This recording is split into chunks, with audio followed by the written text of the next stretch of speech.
Assalamualaikum everyone. So this is Dr. Tahima Khan. I'm a consultant, obstetrician and gynecologist and mentor for FCPS, MS and MCPS examination for obstetrics and gynecology. G. So first of all, I welcome all of you to the new session of the crash course for the theory for FCPS Part 2, MCPS and the IM students of obstetrics and gynecology. And today we are going to understand and learn the tricks to pass the MCQs regarding the topic that is the ectopic pregnancy, okay, with authenticated sources. And we will try to maximally cover the guidelines and the MCQs from the past papers as well with authenticated sources, so that at the end you will be able to solve almost all type of MCQs regarding the ectopic pregnancy. And the references we are using is the Green Top guideline and the Dewhurst. And when you will keep on going with the MCQs, you will understand that these MCQs has been repeated multiple times in the past papers as well as in the MRCOG books.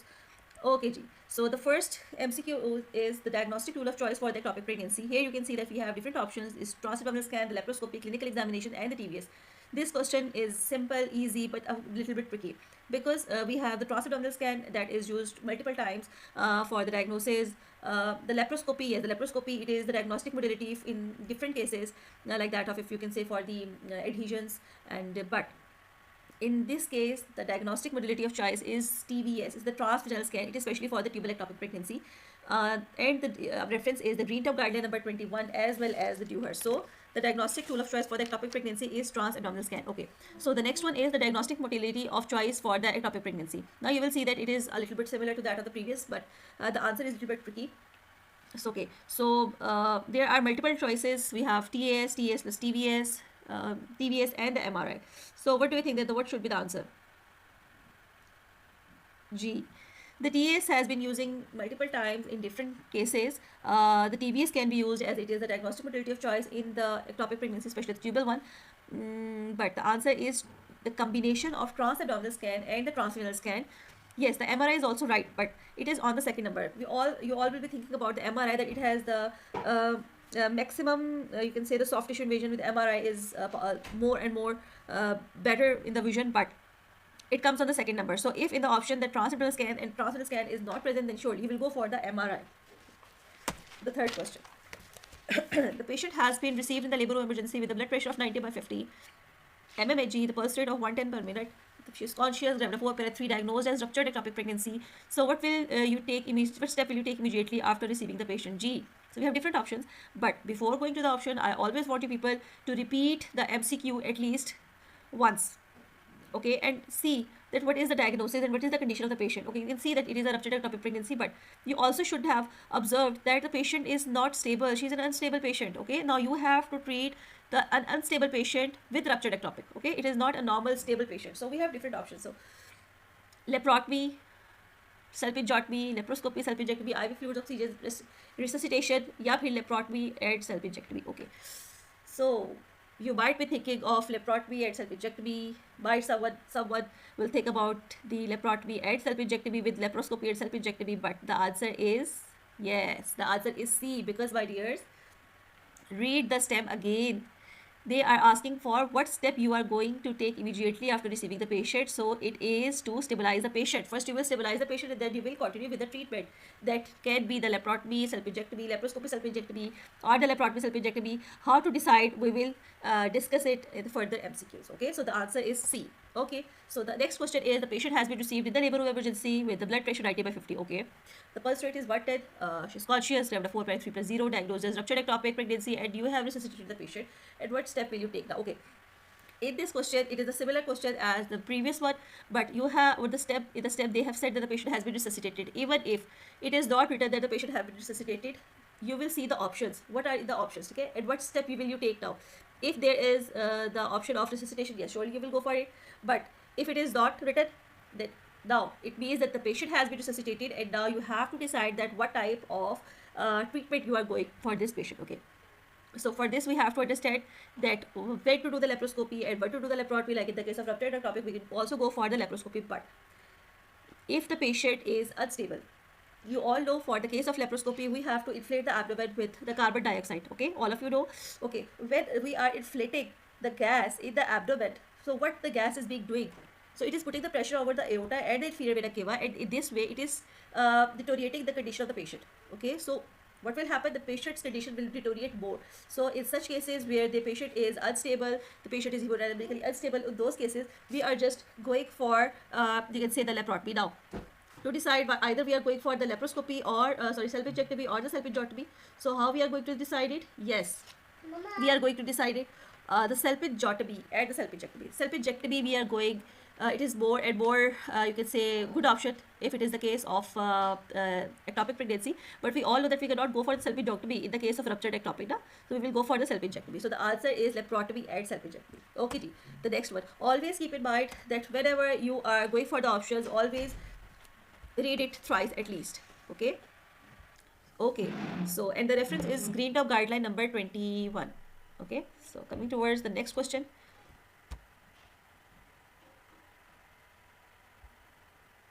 G. Gravida 3 para 2 plus 0 at 7 weeks of gestation underwent her first scan showing the empty uterus, the barrel shaped cervix, absence of the sliding sign, the gestational sac of 4 centimeter. Okay, so that is present below the internal cervical os and she is vitally stable. Okay, that's very good. Now, how you are going to manage this patient? But before going to the management, read the stem again and try to find out that what is this condition. Okay, so the uterus is empty, the cervix is barrel shaped and the gestational sac is present below the internal os. Okay, so the barrel shaped cervix is usually in the case of cervical ectopic. Okay, fine, but you can see that the gestational sac is below the internal os and the sliding sign is absent. Okay, so you might be thinking that it can be a miscarriage. Yes, it can be, because the gestational sac is just below the internal cervical os. But my dears, the sliding side is very important. The sliding side is the one that we used to do while doing the TVS. If the sliding side is positive, it means that you have just pushed the TVS probe and you can see that the sac is moving, the sac is sliding. It means the sac is not implanted, so it can be a miscarriage. But if at the product of conception, but if the sliding side is absent, it means that when you are pushing the cervix with the transvaginal probe, it is not moving. It means that it is implanted over there. So here you can diagnose that it is a cervical ectopic pregnancy. Because for the management, it is very important that you diagnose the condition first. The next step is what is the task? The task is that how you are going to manage this patient. So here you can see that we have different options: the surgical management, the methotrexate, the conservative, and the resuscitation. We all know that in the case of ectopic pregnancy, we have different options that can be expected management, medical management, and the surgical. But in the case of cervical ectopic, as you all know, that the cervix bleeds too heavily if in the case of surgical management. So the treatment of choice is methotrexate medical management. So we will go for the methotrexate. Okay. So the next question is gravida 2 para 1 plus 0 presented to us at 8 weeks of gestation with the scan showing a single viable intrauterine gestational sac with a coexisting ectopic pregnancy.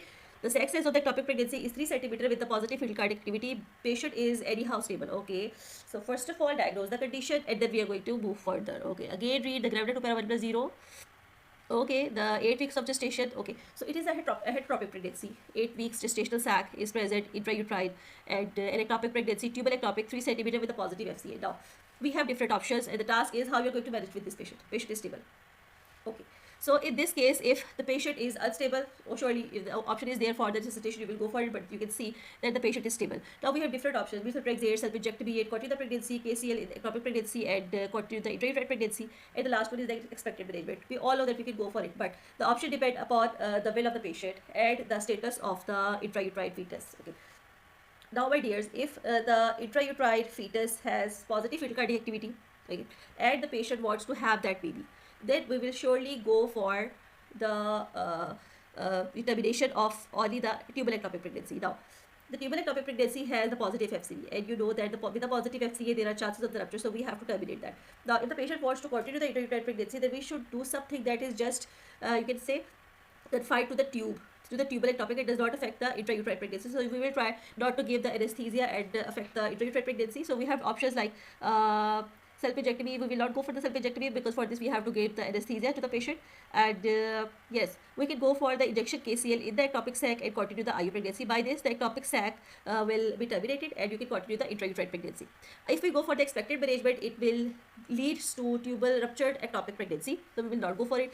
If we give the injection methotrexate, it will affect the tubal ectopic as well as the intrauterine sac. Yes, if the patient does not want to have the intrauterine pregnancy as well, then we can go for the injection methotrexate. Okay, so the option will depend upon the status of the patient, the status of the fetus, and the ectopic pregnancy and the will of the patient. Okay, so we will decide it on that basis. Okay, I think you have understood. So you can see that in each MCQ we are going to do 3 or 4 or 5 options so that we can do it in any way. Okay. Okay, the question number 7 is the primary gravida at 7 weeks of gestation diagnosed with tubal ectopic pregnancy. 7 weeks, okay. The sac size is 2 centimeter, no FCA, the clinically asymptomatic, the beta HCG level is 1200, her blood group is B negative, and the husband blood group is B positive. Okay. Read again and make your diagnosis and the condition. Okay, the primary gravida is 7-week gestation. Diagnosed with tubal ectopic, the sac size is 2 centimeter. Now, once you have read, now what you are going to do, you are assessing that what should be the treatment for this tubal ectopic, as in which treatment criteria it falls. As the sac size is 2 centimeter, the fetal cardiac activity is not present. Okay, she is stable, clinically asymptomatic, and the beta CG is 1200. Okay, G. So either it is surgical, medical, or the expected. You can go through the GREAT of guideline number 21. That will surely give you the reference for the treatment options according to the condition, and for this it will be the expected management. It falls into the category of treatment of the expected management. Okay.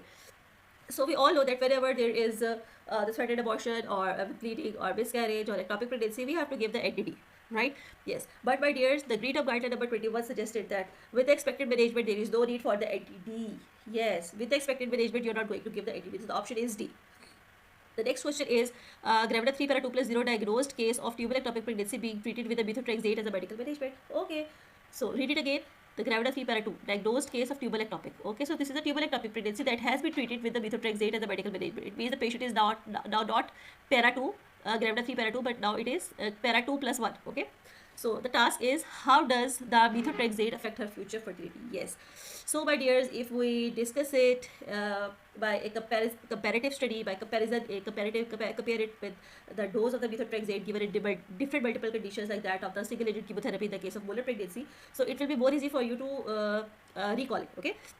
So as you all know that the methotrexate dose that we used to give in the medical management of the ectopic pregnancy is very low, so it has no effect on the future fertility, and the reference is the GREAT of guideline 21. But as we know that in the case of molar pregnancy, when we go for the single agent chemotherapy having the multiple and the high doses methotrexate doses along with the folinic acid, yes, it surely affects the fertility. Okay, and it affects the ovarian reserves as well. But in the case of tubal ectopic, there is no effect.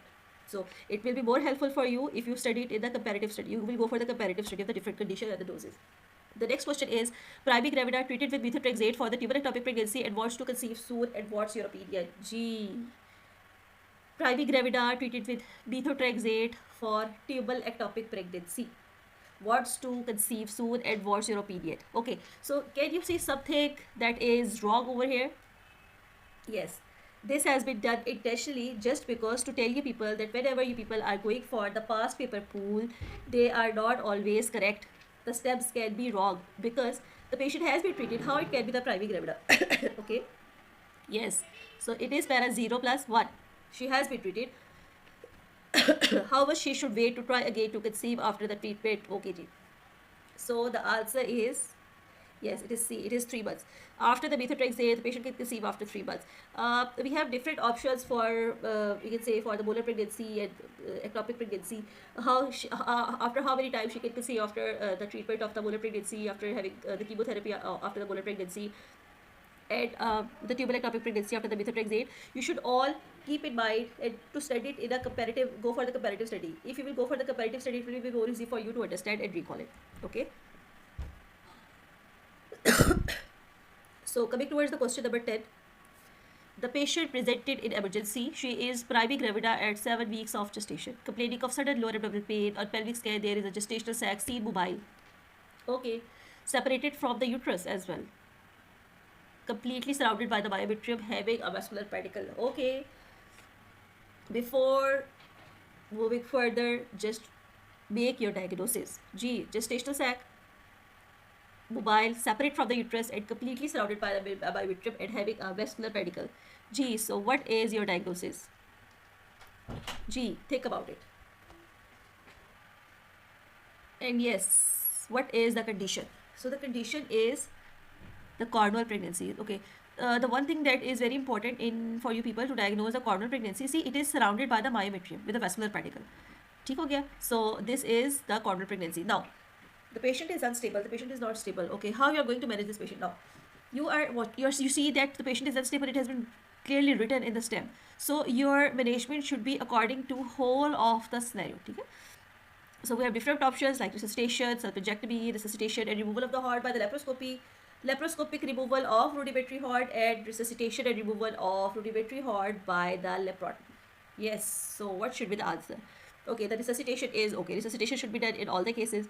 So either you will go for the salpingectomy. No, you will not go for the salpingectomy, as it is not in the tube. It is the cordua in which the pregnancy is there. So there is no role of the salpingectomy. Yes, if it is the case of tubal pregnancy, surely you will go for the salpingectomy. Okay. So coming towards the option number B, that suggested that resuscitation, okay, and the removal of heart. Yes, we have to remove the heart by laparoscopy. Okay, we will see to it that either we will go for the laparoscopy or the laparotomy. The third one is laparoscopic removal of the rudimentary heart. Okay, and the third one is resuscitation. Yes, resuscitation we have to go for. Yes, we have to go for the removal of rudimentary heart by the laparotomy. Okay, now as I have mentioned earlier, that how you will choose that either you are going for the laparoscopy or the laparotomy, it will depend upon the condition of the patient as well as the availability of the expertise. Yes, first of all, if the patient is unstable, you will not go for the laparoscopy, as because we all know that during laparoscopy the abdomen is inflated with the carbon dioxide gas, and what it will do, it will apply pressure over the aorta and the inferior vena cava. And if you are going for the procedure with laparoscopy, then it will further deteriorate the patient condition. Okay, so first of all you will resuscitate and then you will remove the heart by the laparotomy. So the answer is D, and this topic or this MCQ has been taken from the Green Top Guideline number 21.